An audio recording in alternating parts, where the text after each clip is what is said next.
All right. So, unfortunately for the entire United States of America, the Compromise of 1850 was destined to be Henry Clay's last compromise, and he and Daniel Webster actually have both died by 1852. So we see this new gap in the party and in Congress and in our country. We need a strong leader now to come and hold the Union together. And Stephen Douglas, if you remember him, he's the one who split up the Compromise of 1850 into all those bills and helped get it passed through Congress.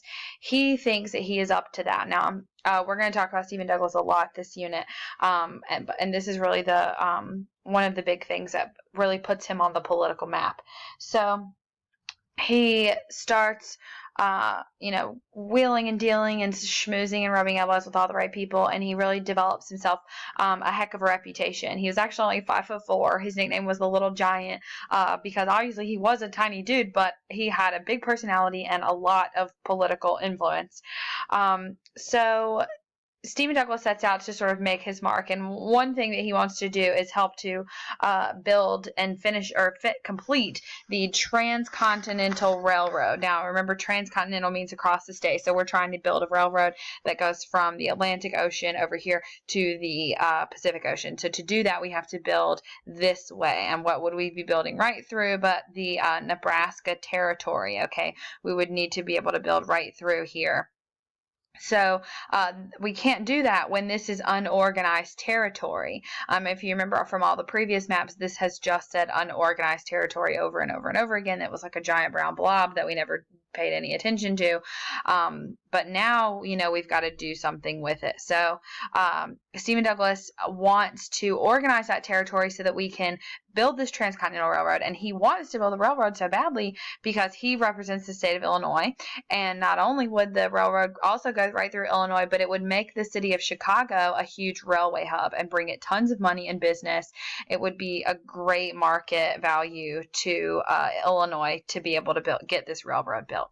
So he's trying to look out, for his own state and for the city of Chicago. So the question is, if we're going to organize all of this territory and we're going to start getting it on the track of getting it admitted one day as a state, we need to decide, is it going to be closed or open to slavery? Now, if you remember, the Missouri Compromise said that land would be closed to slavery because it was above the 3630 Missouri Compromise line. But unfortunately, we decide to talk about things that we've already settled in the United States and keep rehashing old problems, and that's essentially what happened here. So the only way the South agrees to the bill that will organize the Kansas and Nebraska territory is if they declare the Missouri Compromise inoperative and allow for slavery to be open in both of those territories. So Stephen Douglas is like, all right, let's just do popular sovereignty. Let's use the same thing that we did in the Utah and New Mexico territories in the Compromise of 1850. If it's good enough for Henry Clay, it's good enough for me. We can do the same thing here in Nebraska and Kansas. So the North doesn't really like this, but, they agree to it anyway. On top of that, in the Kansas-Nebraska Act, they extinguish all Indian titles to all that land. So the Native Americans lost control of all the land that they had previously held in the Nebraska and Kansas territory. So if you remember, popular sovereignty means that we will allow the people living in that territory to decide on what the law would be in regards to slavery. So we'll let the people in Kansas and Nebraska decide for themselves. So the Kansas-Nebraska Act passes the House and the Senate in May of 1854, and it absolutely just annihilates the peace that we had gotten from Henry Clay's Compromise of 1850. A Douglas Compromise doesn't quite feel like a Clay Compromise. Everyone leaves the table from a Henry Clay Compromise feeling like they just won something, and it doesn't come out that way for Stephen Douglas. Everyone sort of leaves feeling like they've lost somehow.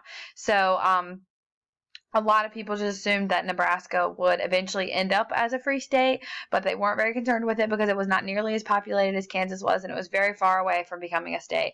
But Kansas was soon to be a state, or at least sooner than Nebraska was. It was a lot more populated, and the South was absolutely determined to make sure that Kansas eventually became a slave state, and the North was absolutely determined to make sure that it became a free state. And the only way to do that is to send people to Kansas to be living there when it comes time to start holding elections and decide and to see that popular sovereignty play out.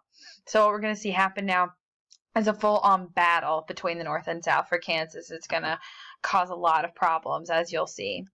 So all of this debate on, are we allowing the expansion of slavery or not, is really starting to cause some major political shifts in our two main parties at this time. Remember, we got the Democrats and the Whigs at this point.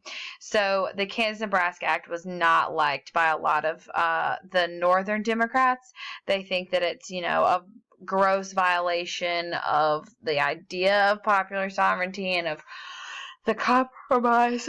Of the Missouri Compromise, and they're not happy with it at all. And so the Northern Democrats, a lot of them end up leaving the Democratic Party, leaving only Southern Democrats left. So the Democrat Party is now largely a pro-slavery party.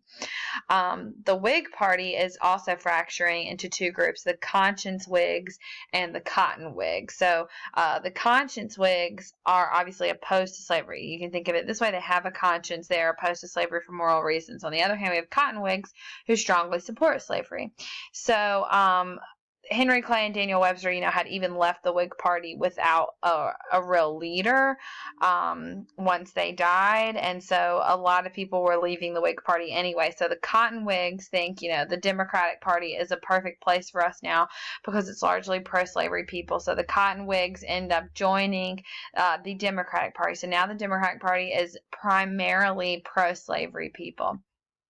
We also see a new third party pop up in 1848 called the Free Soilers. The Free Soilers, they're basically named that because they believe in free land, soil, ground on which every person is free. So basically land on which slavery didn't exist. So they were an abolitionist political party, and they end up, doing fairly well in a couple of elections, gaining some clout.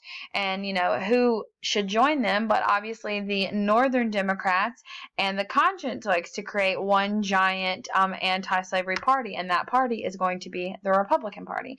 So the Republican Party is founded in 1854, and they get groups all along the North. They actually defeat, with the help of the American Party, they defeat a lot of Democrats in some early congressional seats, and managed to get some serious representation in Congress pretty quickly, and they're becoming a real contender for that major party. So by the time we get to 1860, really by the time we get to 1856, our two major political parties in the United States are going to be the Democrats and Republicans, just like today.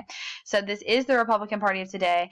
You can't really compare, remember, just like I told you, you can't really compare the Democrats of then to the Democrats of now, other than that the base of their party is the same. The Republicans were founded on an idea of a weak central government, and the Democrats were founded on the idea of a small central government, and that is true still today.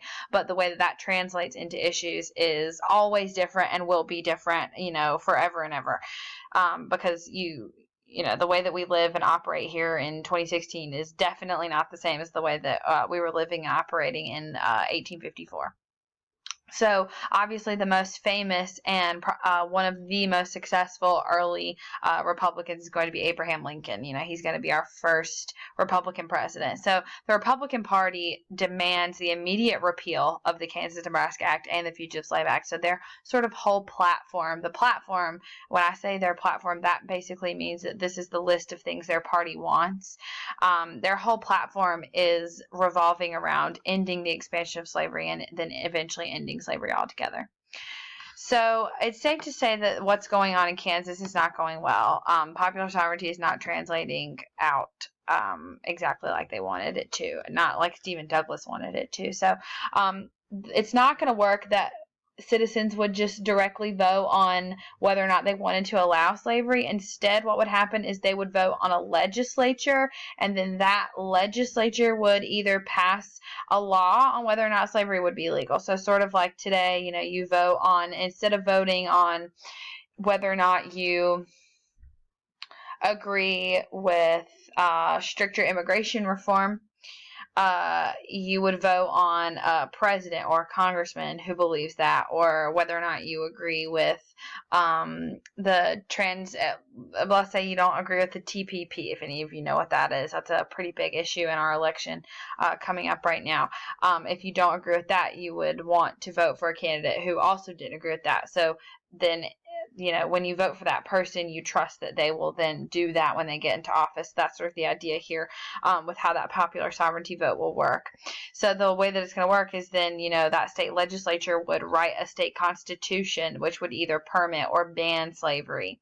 So we're going to hold our first election for Kansas in November of 1854, and unfortunately for Kansas, they have a super nutso neighbor, and its name is Missouri.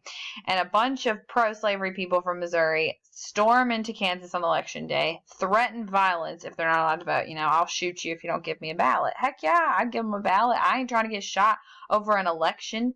So pretty easily, a pro-slavery legislature is elected in Kansas, but it's not really a legal one, because it's a rigged election. So in March of 1855, some districts try to hold a new election, one that is not rigged. Unfortunately, it gets rigged anyway. Even in some districts, the number of ballots cast was more than twice the amount of people that actually lived there. So, let's say you only had 50 people living in your district. All of a sudden, we got 350 votes. Something has gone wrong. So the pro-slavery legislature, which has been sort of elected in this rigged election, starts meeting in Lecompton, a city in Kansas, and they pass one of the first things they do is they pass a very strict slave code.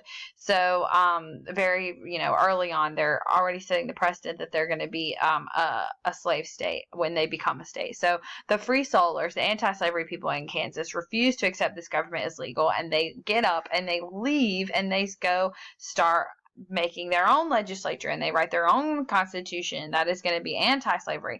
So by 1856, we have two totally different governments working in Kansas simultaneously, both independent, trying to pass their own laws and enforce their own laws, each claiming to be the true government of Kansas, which is in reality, neither of them are, right? Because we've got one that was elected in a rigged election and one that wasn't even elected at all. They just appointed themselves because they thought the other one was corrupt.